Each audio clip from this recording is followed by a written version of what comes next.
Ladies and gentlemen, welcome to my channel or welcome back to my channel.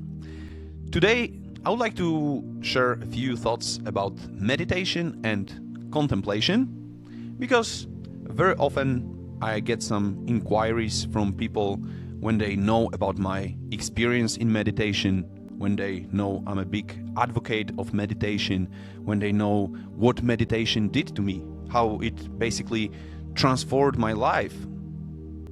And they ask me, so are you still meditating? How much are you meditating during the day?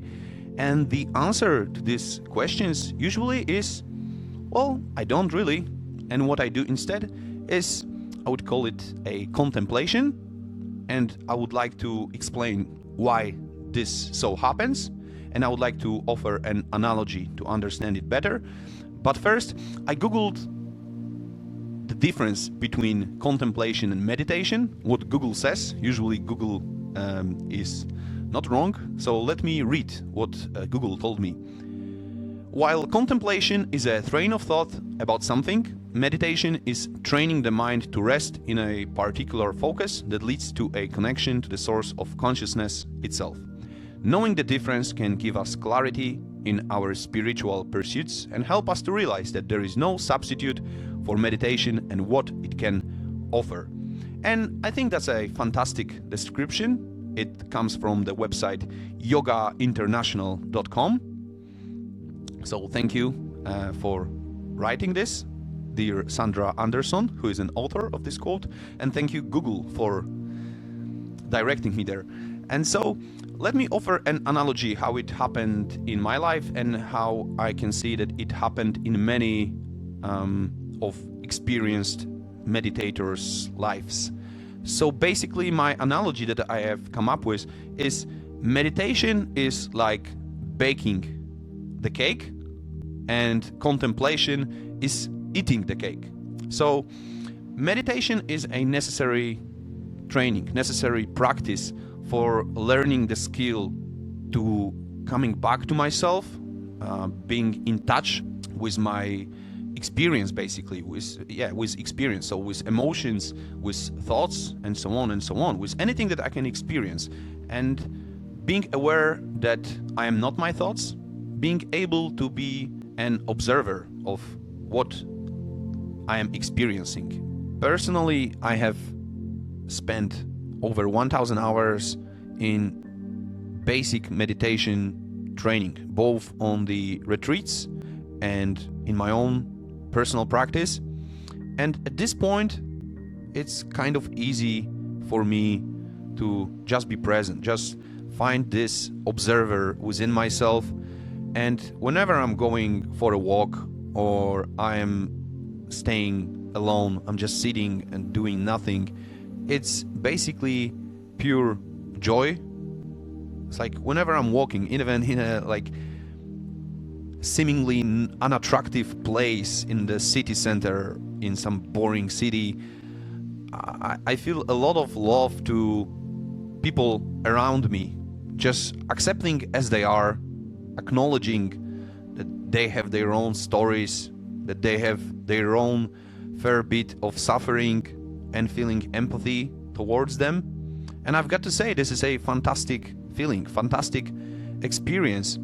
And this is so attractive to me that personally I don't really feel the need to pursue more of a regular basic training on my own.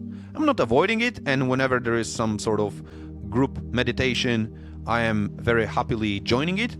But that's why this analogy of eating the cake. I've done my work, I've baked an enormous cake of joy, of gratefulness, of presence, of inner peace, and I'm indulging myself in a positive way in eating this enormous cake. And so far I'm eating, and I like eating a lot, but this cake is still huge, and it's not like it's ending anytime soon, according to my prediction. I'm just enjoying how sweet it is and basically being grateful for my experience. I'm doing my best not to take this beautiful attitude for granted. I know that it, in theory, can stop anytime soon. And it's like I learned to do my shoelaces and I do them habitually at this point. Like I don't need to relearn how to tie them. But basically, if I don't know, get some brain damage or whatever, and I forget how to do this, that's fine. I just have the intention to accept whatever happens. If I forget any basic stuff, like being present, like doing my shoelaces, like baking the cake, that's fine. It's just part of life, part of this beautiful game of life. And at this point, I'm just trying to enjoy it as much as possible, being kind to others, and most importantly and most basically, being honest with myself. So my main intention, my most basic intention that I want to cultivate is finding out what's true at this moment and at this moment. And that's step number one, being present and being honest with whatever is happening in the present moment. And that's like a starting point of any action that I'm about to perform. And that's my current attitude to life. And contemplating on that on a daily basis is a very fruitful practice as well.